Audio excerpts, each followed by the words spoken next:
Philip built the machine. Alexander stepped inside it and never learned how to stop. This is the story of the most perfect engine of power the ancient world had ever seen, and the boy who drove it past every boundary.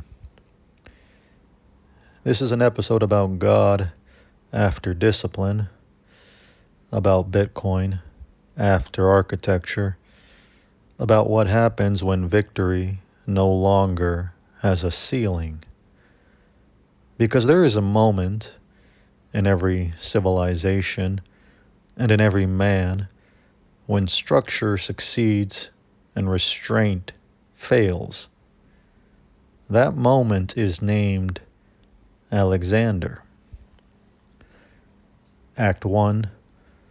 The perfect inheritance.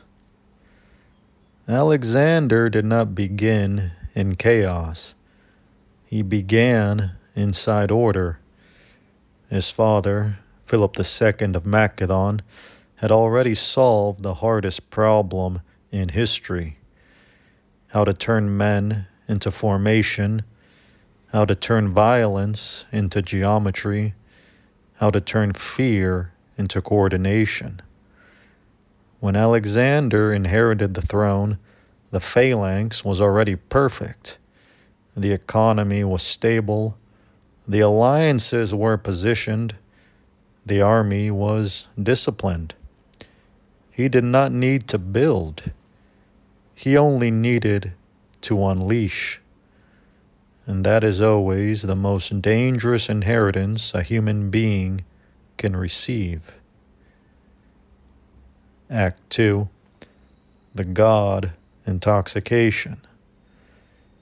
Alexander crossed into Asia at 22 years old.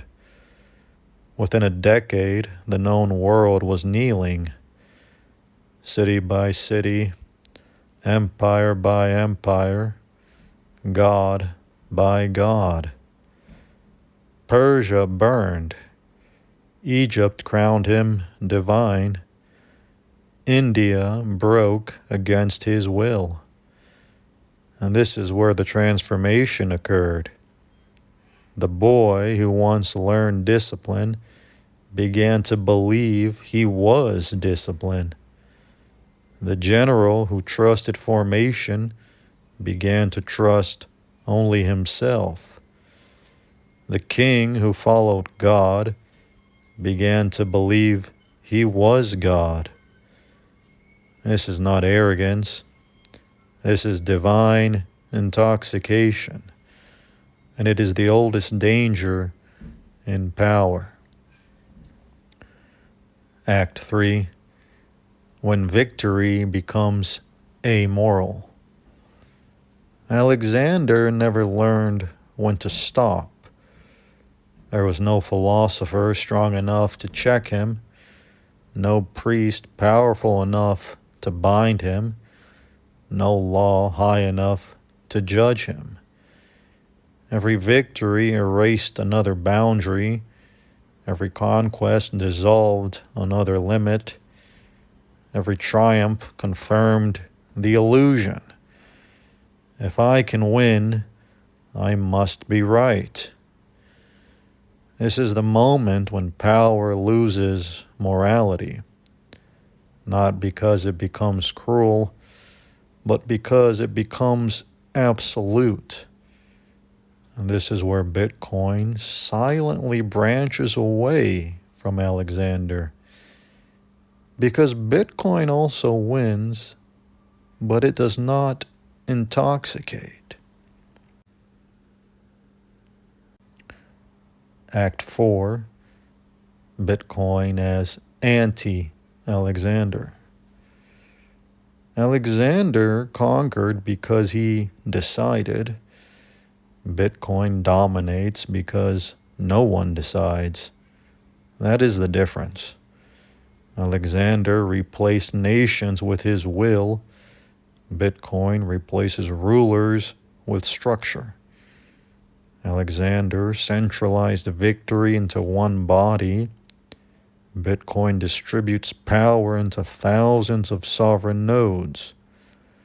Alexander collapsed because his body failed. Bitcoin survives because it has no body. Alexander needed loyalty. Bitcoin needs only verification.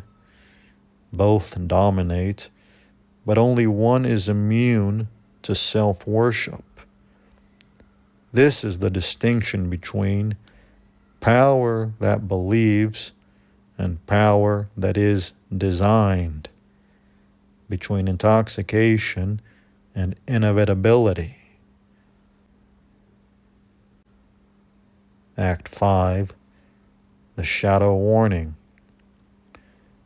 Every builder produces two possible heirs: the one who continues the architecture and the one who tries to become the architecture. Alexander chose the second, and this is not just history. This is a warning for founders, leaders, sovereign individuals, Bitcoiners, empire builders, and men and women who discover they cannot be stopped. Because the moment you believe, I am the source of the power, you have already lost the structure that made you strong. Bitcoin does not allow this illusion.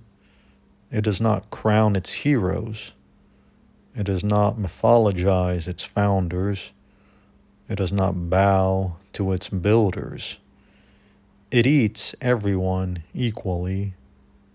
This is what makes it incorruptible. Act 6, God after conquest. Alexander believed God had chosen him. Bitcoin behaves as if God removed himself from authority and embedded truth into mathematics instead. Alexander ruled by will. Bitcoin rules by consequence. Alexander demanded belief. Bitcoin demands verification. Alexander expanded until nothing opposed him and then collapsed inward. Bitcoin expands only where voluntary alignment exists, and so it never needs to collapse. This is not just technology. This is theology. Closing. The fire and the form. Philip built the form. Alexander became the fire. Bitcoin is what happens when fire is locked permanently inside structure. And the lesson for you, for me, is brutal and exact.